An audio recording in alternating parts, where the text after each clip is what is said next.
I strive for perfection, and that's what I'm going to give you. This will change your life. You'll create the next Iconic trends in fashion. all under the watchful eyes of fashion royalty. Hi, Tan. It's so Hi, wonderful to meet Rachel. you. Lovely to meet you. Very colourful, which we love.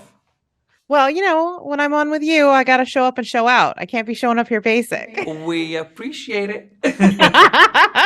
Well, congratulations on season 2 of Next in Fashion. I was such a fan of the first season and was so excited when I found out it was coming back. I'd love to know from you how you felt when you heard the news that you were coming back for a second season.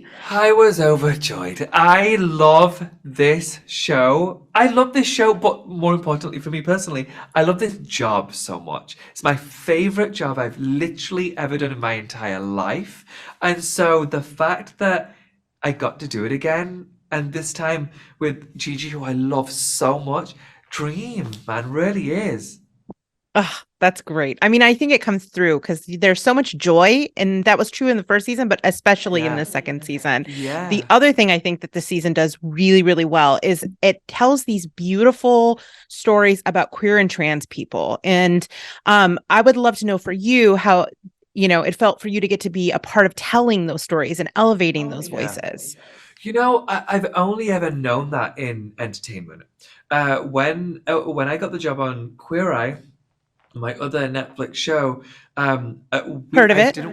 Yes, I didn't want to do anything that didn't represent everyone I wanted to represent, diverse stories, and obviously we're a cast of 5 queer people. But we continue to tell stories of other queer people who don't have the same story as us.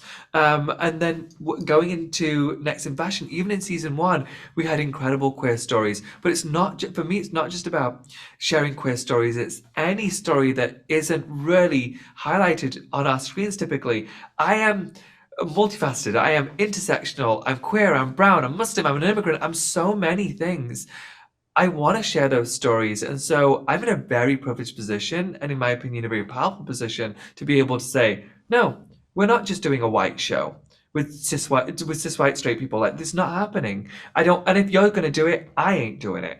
And so, yeah, it gives me great hope for where TV is going, where we see a show like this, that it's not just, the story isn't often queer, brown, blah, blah, blah. None of that. It's just, these are incredibly talented people, and they just so happen to have this backstory.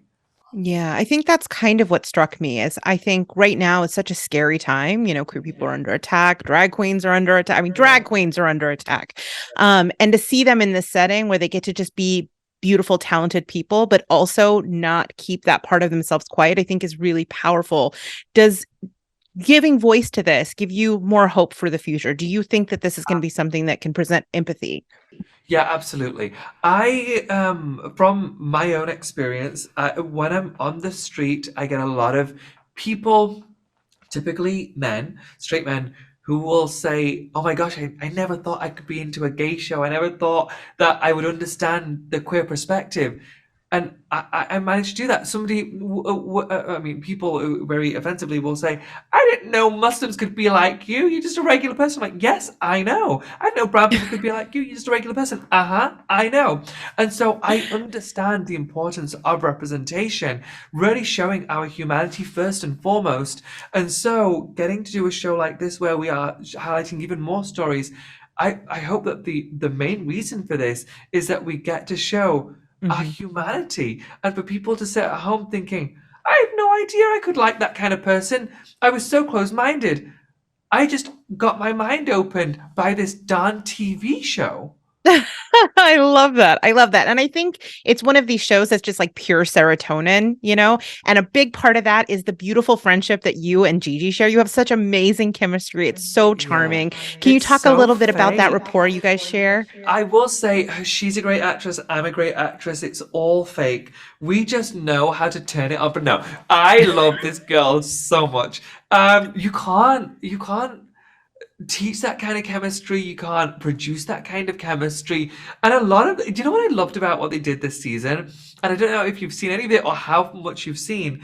A lot. Oh, yeah, okay, good. They show a lot of the moments where we didn't do that last season, and we didn't think that they were going to show those things before they would say, okay, go. And so you get to see us being just idiots together, and you kind of get a glimpse into what we're like when we're just at her house chilling. And so I love that part of the show. I think it makes it a lot more informal. It just feels like you get to watch a hangout. Yeah, yeah, absolutely. It's very, like I said, it's very cozy. It's very like pure TV serotonin. Last question. This is just a quick one. If you could give one fashion tip to take everybody in the world's fashion to the next level, what would it be? Stop caring about what Adam or Jane down the street is wearing and just put something on that makes you feel good. I don't care if other people think it's insane. You feel good in it, wear it.